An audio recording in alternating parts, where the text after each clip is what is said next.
안타까운 뉴스를 접하게 되었는데요. 어제 런던 베이글 뮤지엄에서 20대 남성 직원이 과로사로 사망하게 된 그런 소식을 접했습니다. 소위 노동이 자아실현이 아닌 거대한 어떤 시스템에 부속품으로 전락한 그런 사례인데요. 시간이 지나면 지날수록 좀 더 발전돼야 되는데 그렇지 못한 이 사회가 너무 원망스럽습니다. 요즘 정말 핫한 곳이죠. 런던 베이글 뮤지엄. 근데 여기서 최근에 정말 안타까운 사건이 있었습니다. 이 사건은 그냥 한 사람의 비극으로 끝나는 게 아니라 우리 사회 전체에 과로라는 문제에 대해 아주 무거운 질문을 던지고 있어요. 오늘 그 질문의 본질을 한번 파헤쳐 보겠습니다. 자, 오늘 이야기의 결론부터 딱 말씀드릴게요. 우리는 더 이상 일과 삶의 균형, 그럴싸한 워라밸을 이야기할 때가 아닙니다. 지금은요, 일터에서 어떻게 살아남을 것인가, 바로 워라 서바이브, 즉 워크 라이프 서바이벌을 고민해야 하는 시대가 됐어요. 균형보다 생존이 먼저라는 거죠. 네, 맞아요. 생존. 이 단어 하나만으로도 우리가 일을 대하는 관점이 완전히 달라져야 한다는 걸 알 수 있죠. 이건 그냥 일이 힘드네, 편하네 하는 수준이 아니라 말 그대로 사느냐, 죽느냐의 문제가 됐다는 겁니다. 자, 그럼 이 모든 이야기의 시작점이 된 런던 베이글 뮤지엄 사건 좀 더 자세히 들여다볼까요? 그렇게 화려하고 잘 나가던 곳 뒤편에서는 대체 무슨 일이 있었던 걸까요? 정말 줄 서서 먹는 곳이잖아요. 런던 베이글 뮤지엄. 바로 여기서 일하던 20대 직원이 상상도 못할 초과 근무 끝에 세상을 떠났다는 충격적인 소식이 들려왔습니다. 처음에 알려진 것만 해도 주 58시간이었어요.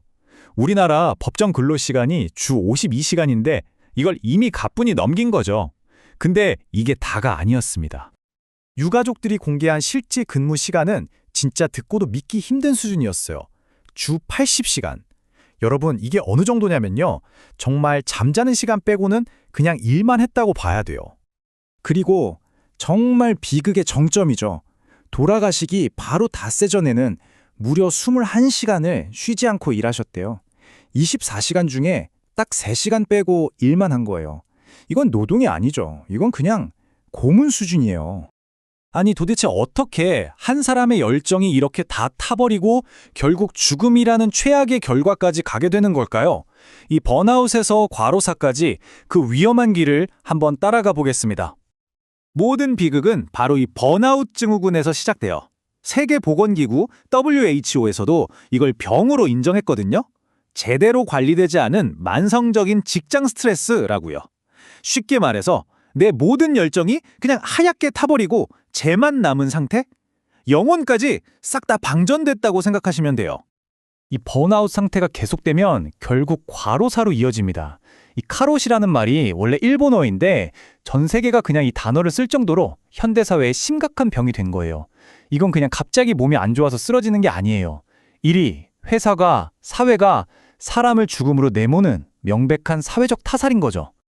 과로사는 절대 어느 날 갑자기 찾아오지 않아요. 이 과정을 한번 보세요. 처음엔 누구나 순수한 열정을 가지고 시작하잖아요. 근데 끝도 없는 일이 계속되면서 정서적으로 완전히 고갈되고 이 스트레스가 결국 몸을 망가뜨려서 신체적 붕괴, 그러니까 죽음에 이르게 되는 겁니다. 자, 여기서 우리가 정말 중요한 질문을 해야 합니다. 이게 과연 그 사람의 의지가 약해서, 체력이 약해서 생긴 문제일까요? 절대 아니죠. 우리를 죽을 때까지 일하게 만드는 이 거대한 사회 구조, 그 안에 진짜 원인이 숨어 있습니다. 성과만 내면 돼 하는 이 성과주의 문화, 또 상사 눈치 보느라 퇴근도 못하는 꽉 막힌 위계 질서, 그리고 5인 미만 사업장처럼 법의 보호조차 못 받는 사각지대도 있고요. 근데 이 중에서 제일 교활하고 나쁜 게 뭔지 아세요? 바로 열정 척추예요. 너 이거 좋아하는 일이잖아. 이 정도는 할 수 있지? 하면서 사람의 열정을 담보로 노동력을 빨아먹는 거. 이게 바로 젊은이들을 벼랑 끝으로 내몰고 있는 겁니다. 옛날에 카를 마르크스라는 철학자가 이런 현상을 노동소외라고 불렀어요. 이게 무슨 말이냐면 일이 더 이상 나 자신을 실현하는 즐거운 활동이 아니라 그냥 먹고 살기 위한 수단이 되는 순간 우리는 인간이 아니라 그냥 기계 부품처럼 되어버린다는 거예요. 인간성이 사라진 노동, 바로 이게 과로사의 진짜 얼굴입니다. 이렇게 일터에서 살아남으려고 발버둥 치는 모습, 사실 너무 흔한 이야기가 되어버렸죠. 우리 드라마나 영화에서도 맨날 나오는 단골 소재잖아요. 아마 많은 분들이 이 드라마 보면서 막 가슴 치고 그러셨을 거예요. 2014년에 대한민국을 완전히 뒤흔들었던 드라마 미생. 이 드라마가 왜 그렇게까지 사랑받았을까요? 바로 우리네 직장 생활의 그 아프고 힘든 현실을 정말 하나도 꾸미지 않고 날 것 그대로 보여줬기 때문이에요. 이 드라마에 정말 주옥 같은 대사들이 많았는데 그중에서도 딱 이 한마디가 우리 현실을 꿰뚫었죠. 회사가 전쟁터라고? 밖은 지옥이야. 이게 무슨 뜻이겠어요? 이 전쟁터 같은 회사에서 마저 잘리면 밖에는 더 끔찍한 지옥이 기다리고 있다는 공포. 바로 그 공포가 우리를 꼼짝 못하게 묶어두는 족쇄라는 걸 보여주는 거죠. 자, 이렇게 한 바퀴 돌아서 다시 처음으로 돌아왔습니다. 불과 몇 년 전만 해도 우리는 워라밸, 일과 삶의 균형을 외쳤어요. 그런데 지금 현실은 어떻죠? 그냥 일터에서 살아남는 것, 즉 워라 서바이브가 목표가 되어버렸습니다. 우아하게 균형을 맞추는 저울 같은 건 이제 없어요. 그저 생존하려고 폭풍우 속을 헤쳐나가는 시대가 된 겁니다. 자, 오늘 이야기를 마무리하면서 여러분께 질문 하나를 던져볼까 합니다. 우리는 늘 좋아하는 일을 해야 행복하다고 말하잖아요. 그런데 혹시 그 좋아하는 일이라는 말이 오히려 우리 스스로를 번아웃과 과로로 몰아넣는 가장 달콤하고 위험한 함정은 아닐까요? 여러분은 어떻게 생각하세요?